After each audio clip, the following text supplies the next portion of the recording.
What's up, gang? Today I decided to show you guys how we can make some cheap, really delicious homemade sausages here in New Zealand.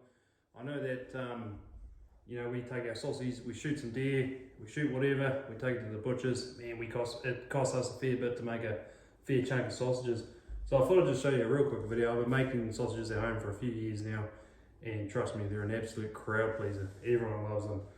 So what we need to really start with today, and if you want to go into this for a couple of days, you want to do it tomorrow, it's no stress. As long as you've got a beer fridge or something, you can chuck some of the meat into so they can chill out. Anyway, so all we need, this is how I do it. This is just a simple way. You can do it whatever way you want. This is just a quick and easy way. That's how I do it anyway. Food grade buckets. Today I'm making just 2 batches, so I've got 2 buckets here.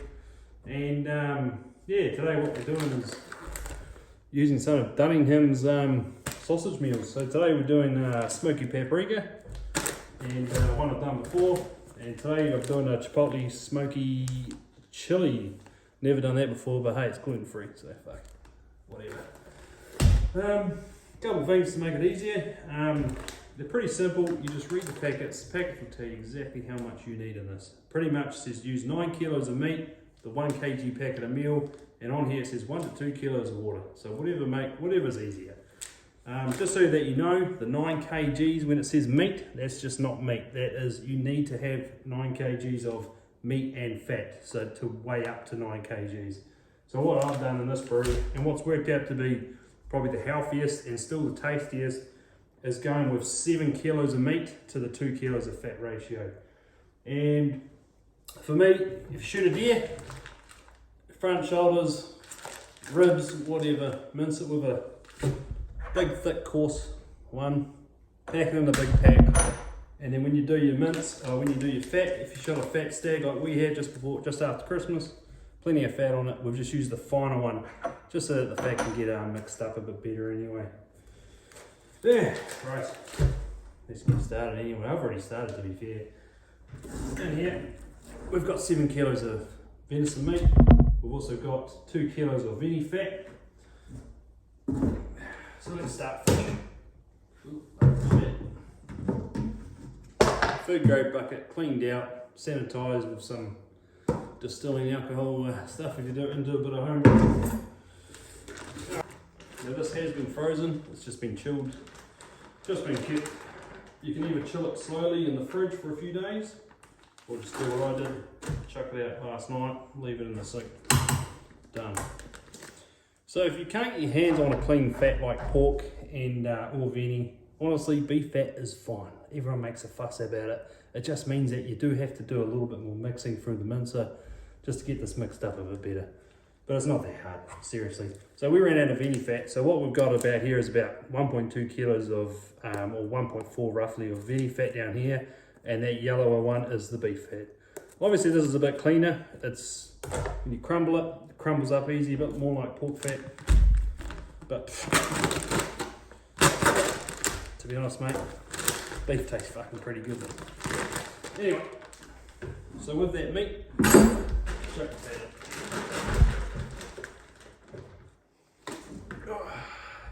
And here is a good difference I should show with the veni fat, crumbly. This defrosted, got the beef fat, very pudgy, hard to split up. Veni, just crumbly, a bit like the pork. Pork's the same.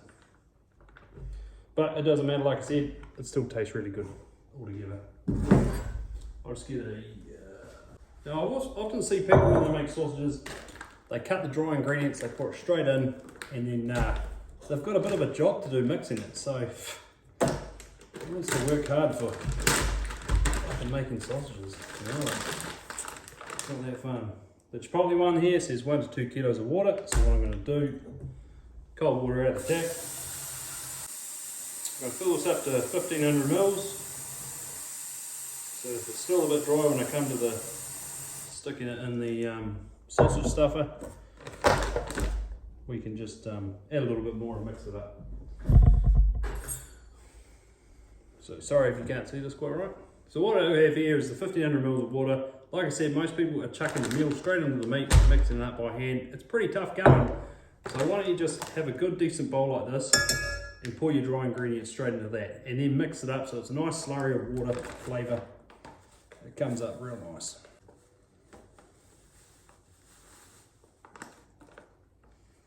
Right.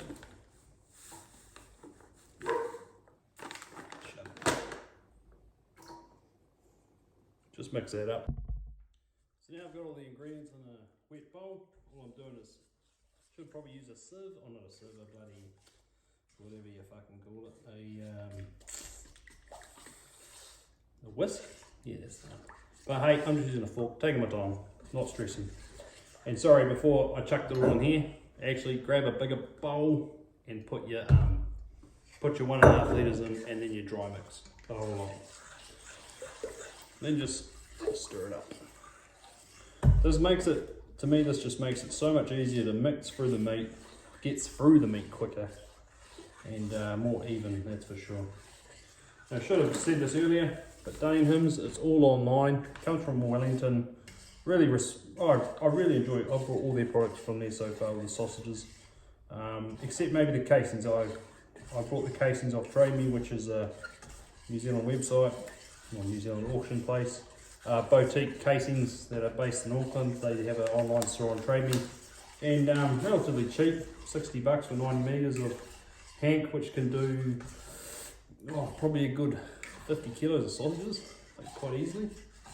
Yeah, so, and I've also gone with a 32mm casing, so they are a bit bigger and yeah, easy to go. Right, that's pretty much mixed. See how it's easier now?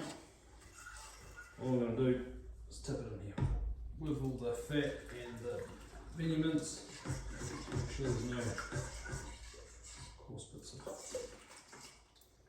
this here.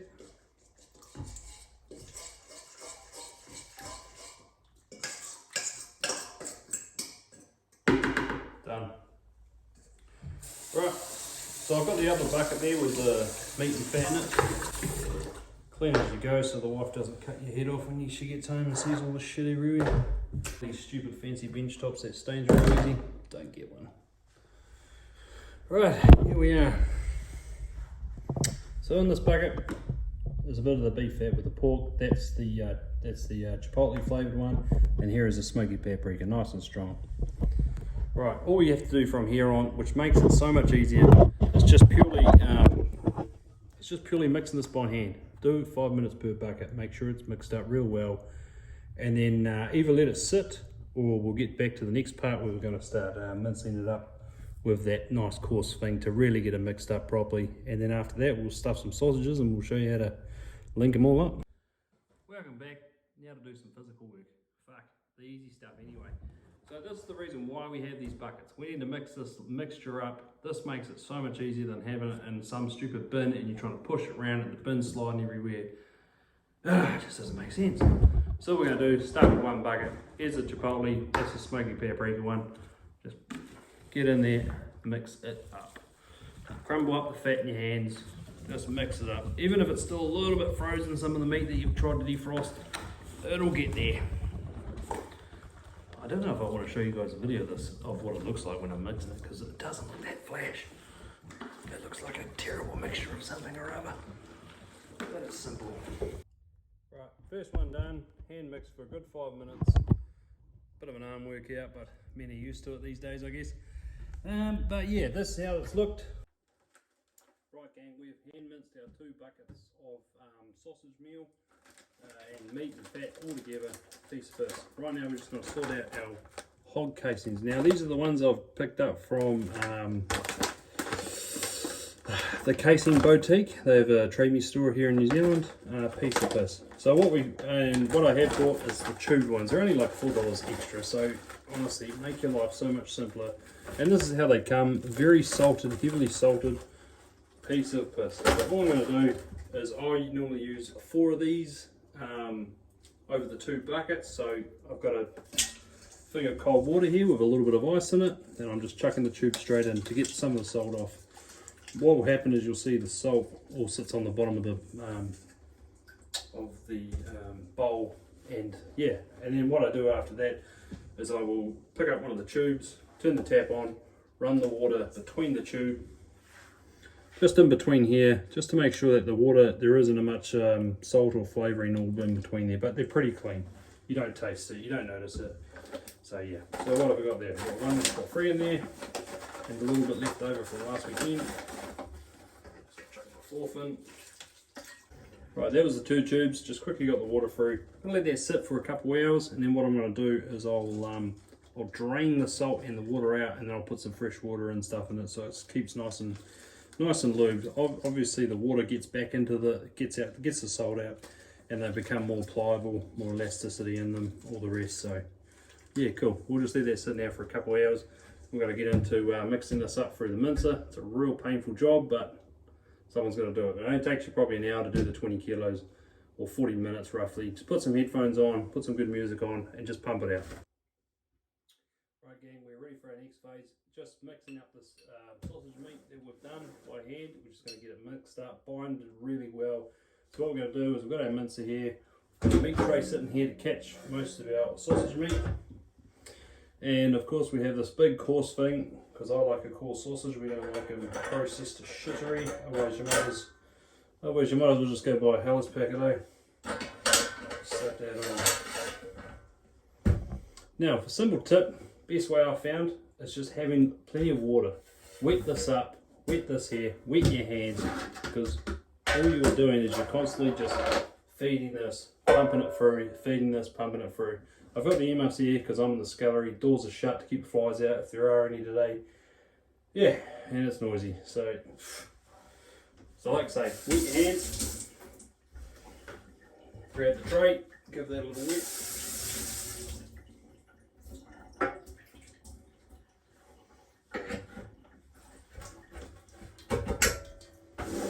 Turn her on. So yeah, the 2 buckets should roughly take you max an hour. So if you're only doing 1 batch at a time to give it a go, hey look, it's only going to cost you half an hour of your time. So just take your time with it. Put some good music on. That's why I've got the Bluetooth headphones here. Right gang, we are back. We've done our first batch. That only took 23 minutes, so that's not too bad. And we've now mixed it up. It's looking pretty thick. So from this point on, if you really wanted to, you could use the same mix right now for a patty mix. You could go ahead and bag it into, say, 800 to 1 kilogram bags. If you're having a barbecue with mates, all you got to do is defrost it, patty it up, boom, and actually give you amazing flavors. Either that, or you could buy the big sausage bags, fill them up, and then get them through the bandsaw once they're frozen solid. But then again, like, they do taste quite nice, so I'd rather just do it maybe some with 800 grams and get them out if we're going to have a big barbie or something. But other than that, just save for the sausages, because trust me, they're a crowd pleaser. So that's 1 batch done. On to the second one. I'm not going to clean any of this out. It's only got the smidgest. It might make 1 sausage worth of meat mix, so who really cares if the flavours get a bit mixed up. So see you again in another 23 minutes. I know it's boring, but crank on the music. What's up gang? So we're back at the, I've moved back to the scullery. I didn't like the kitchen too much. It's easy to make a mess in a small room on a nice easy bench to clean, whereas this stone benches are fucking terrible. Anyway, so this is our stuffer, and what we have here is our hog casings and our bit of water, no stress, bit of water. And now what we have here is the sausage mix behind it. We have a spoon for scooping, so we can keep our hands roughly clean while we're doing this. Scoop it into the thing, pop it back up, pump it away, just feed out the sausage. So let's get started.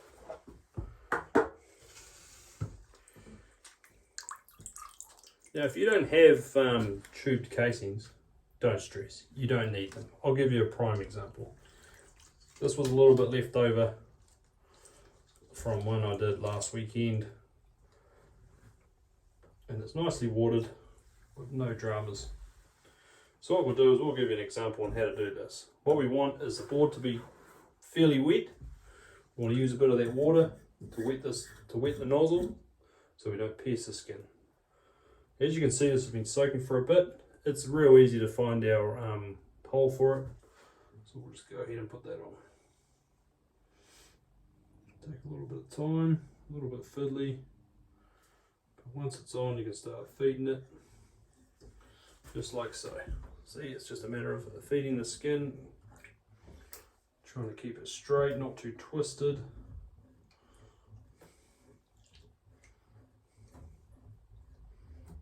Cool. That's a little meter length, so that's a great way to just start off anyway, showing you guys. So let's make a start.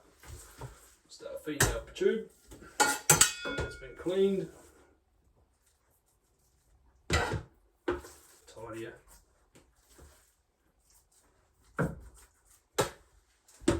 So, with a wet hand, just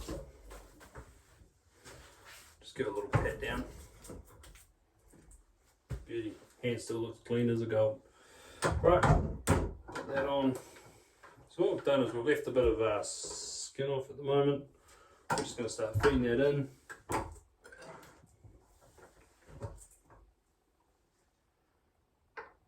Till we get a bit of sausage come out, and there it is. So what I'm going to do is go ahead and tie this little piece off. We've got the first bit of meat out. So what we're going to do now is crank this back. I'm by myself doing this, so I'm sure you guys could too. Just keeping it nice and consistent. Not too tight, not trying to overfill it with meat. The old skin. But if you just keep a nice even pressure as to how much meat's in there, you end up with less of your gaps in your sausage. I'll tell you what though, if you got a partner there, get her to do the handle for you, because it makes it a lot easier. Especially when you got a shitty little bench like this and it slides around and fucking pisses you off. It annoys you so much, get the butcher to do it for you.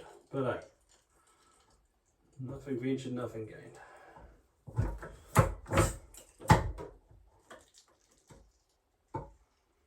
Your roll. So yeah, like I say, just feed it in nice and gentle. Just making sure it's nice and got a bit of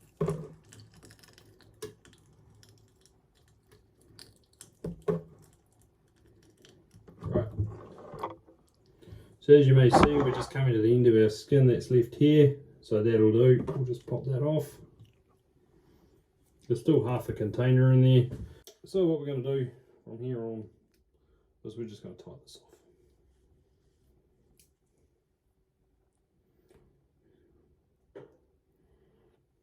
Sweet. So that's a good roll of sausage. That's a nice little roll of sausages. Right gang, so after we've done that first little batch, I just want to show you how we just feed this on. With the tube, you should technically be able to just pull on the tube and feed it on. But I like to be a bit careful and make sure that my skins are nice and pushed in tight. They're not twisted, otherwise you're going to have problems when you're feeding out the sausage. So we just go through, do our best to put as much on as we can. And if you've got a bit of excess, just cut it off. But see, if this dries out, this becomes a bit of an issue feeding the skin onto the tube. So just make sure everything stays nice and wet. The bench is still wet. This is wet. I've just pulled it out of the mixing bowl of water where it was getting the salt off. So yeah, I'll get back to you once we finish all out.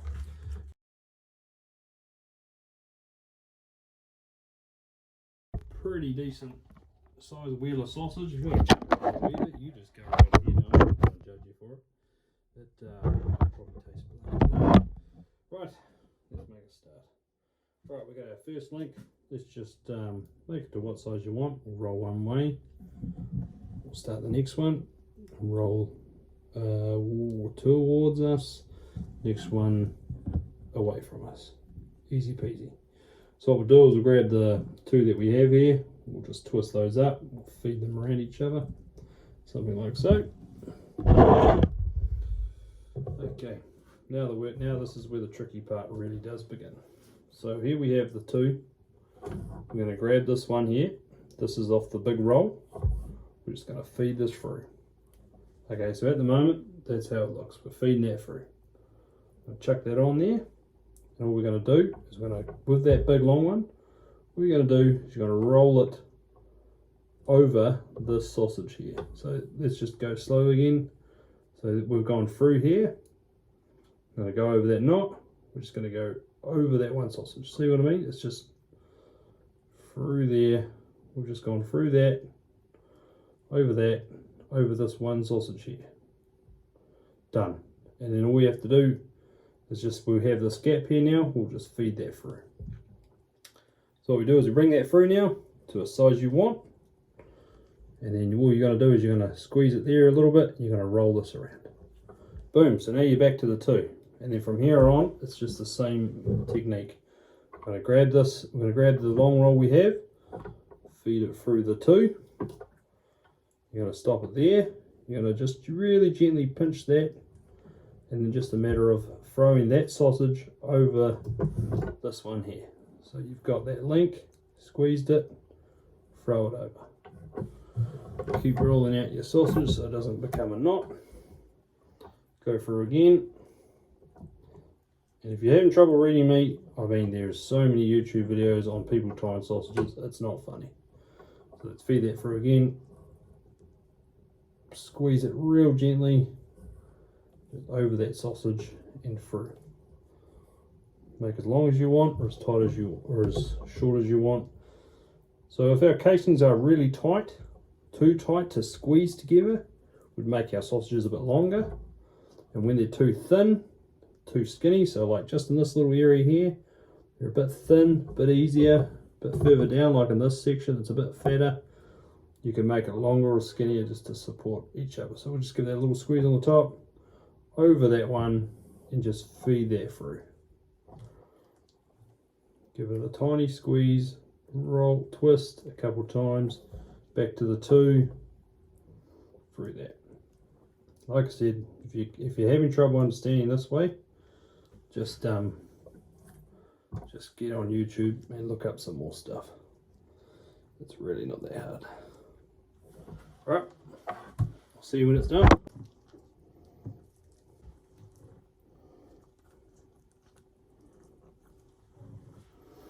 Right, so there we go, gang. We have all our links of sausages, just like that. We're going to hang them up in the fridge, and that'll be that. Right, gang, and voila, we got two batches of sausage, which is roughly close to 20 kilos. So what we're going to do now is we have some string here that we use for roasts, and all we're going to do is we're going to link them up and then hang them in this beer fridge here that's been nicely cleaned out now. So roughly, so far it's just got to 5:30, we started about 2, so that's been pretty quick. It's been a good time, we've done pretty well. Anyway, we'll just get this tied up and we'll set it up and we'll show you how it looks in the fridge. So gang, just as an example, here we just have lots of links, if you can see 1 and 2, and there's our third. I wouldn't really tie, if you have a long lot of links, I wouldn't go any more than 3 really to tie off. Any more can be a lot of weight on the skin and it can pop, and you can come out here the next day and all your sausages will be on the floor of the fridge. So anyway, we'll carry on. Right gang, just a real quick one. So how we are doing this is we are just, all we're doing with the string is we're going around and then we're going over around again on that same piece of string. That's all we are doing. Simple as. So pretty much it's just been wrapped around and it's good. So just tie a little, just tie a little knot around that, so that way we can put the rod through there just to hold up the sausage. Right gang, so we've now transported all our sausages, we've tied them, they've hanged them, man, they absolutely smell amazing, they look amazing. We got a few little ear lock issues on some of them. See, like that one there's a bit of a decent size ear pop. So what we'll do is after we hang them, when we go to package them and freeze them, we'll just put a little toothpick prick in there just to get the ear out. But no, other than that, the idea is to hang them just to get the flavour in them a bit better. Let the liquid really get away from them. They are packed pretty tight in there, but no stress. I've just got these are all copper water pipes. There's my holders. I know everyone, you might think they're a bit rough, but trust me, copper has its own how do I put it? Oh shit, it's got its own little bit of a, having a fucking brain freeze right now. Sorry, it has its own properties just to avoid chemicals and wow, Jesus, still the wrong words. Anyway, never mind. Look it up yourself if you want, it's all good. So yeah, we've just got the fridge set to pretty cold. If you leave these for 2 days, they'll probably start freezing at the very base, but no, other than that, they smell amazing. So yeah, hope you've had a good time. Just package them up in 6 normally is what I do as well, just for the freezer. So what's up, gang? So it's day 2, next day. Sausage is looking really good. So what's happened at the moment is this moisture's just drying out of them, flavors are getting in there, and obviously the moisture's just dripping out to the bottom of the fridge. I'm not worried because I'll hose this out, but if you are, get a little tray and put it on the bottom there just to save you from cleaning up so much. But regardless, I still scrub out the fridge because the sausage smells pretty strong. So yeah, anyway, we're going to cook a couple of these just so we can give you guys a bit of a look how they look on the barbie. Yeah. Oh, and voila, here we have the chipotle one. Here's that smoky paprika. I've just got this on low setting on the grill, just cooking nice and slowly. You can give them a prick if you like to get some of the fat out of the skin, out of the meat. But for me, I like to try not to do that, just so it stays nice and moist. So yeah, awesome. But we'll cut these open once they're done, and yeah, so give you a look how they look as well. Best thing I've ever done though is cooking them on the Weber. Man, they just pumps the flavour out. Anyway, get back to you soon. Right gang, the verdict is in, they're almost gone. The chipotle, nice and savoury, lots of fat in there. As you can see, the meat's nice and coarse. Smoky paprika, nice and sweet, still got that bit of juice in it. Gotta love it.